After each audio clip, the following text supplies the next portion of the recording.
So hey guys, আগে ভিডিওটি দেখো, তারপরে এই ভিডিওটির ফানি ফানি কমেন্টগুলো পড়বো। আজকে আমি যেতে চলেছি প্রথমবার আমার বয়ফ্রেন্ডের সাথে পুরীর সি বিচে। কারণ আমি তো এসেছি আমার বয়ফ্রেন্ডের সাথে এখানে হানিমুন করতে, আর তার জন্য কিন্তু আমি মিশো থেকে নিয়েছি সেক্সি একটা ড্রেস। আমি নিয়েছি এই শার্টটা। ওয়াও, কি নাইস লাগছে একদম আমাকে দেখতে। আমি কিন্তু এই ফার্স্ট টাইম পুরীতে আসলাম, আর তার জন্য তো আমি অনেক বেশি এক্সাইটেড। যেহেতু যেহেতু এখন আমরা যাবো বিচে, আর শরীরে যাতে ট্যান না পড়ে যায় তার জন্য কিন্তু ভোরে ভোরে সানস্ক্রিন অ্যাপ্লাই করতে হবে। আর এটা হচ্ছে গিয়ে তোমাদের মতে আমাদের হানিমুনের প্রথম দিনের ফার্স্ট লুক। এরপর আমরা দুজন মিলে কিছু কাপল ভিডিও বানিয়ে আবার চলে আসি রুমে। तो चलिए शुरू करते हैं। আমিও প্রথমে হানিমুনে গিয়েছিলাম, তবে তোমার মতো এত নাটক করিনি। হানিমুন তো অনেক আগেই হয়ে গেছে, না হয় আর আছে নাকি যত সব ন্যাকামি।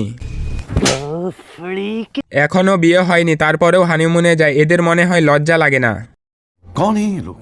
আগে এই মেয়ে ভালো ছিল, এখন ছোট ছোট ড্রেস পরে দেখতেও বাজে লাগে। হানিমুন করতে গেছে, নিজের টাকা খরচা করবে, তাই ছাপড়ি কন্টেন্ট শুরু করে দিয়েছে যাতে হানিমুনের খরচাটা উঠে আসে।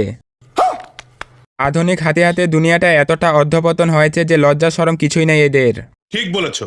যে যাই বলুক, ডাব কিন্তু বড় বড় আছে। বলেন কি?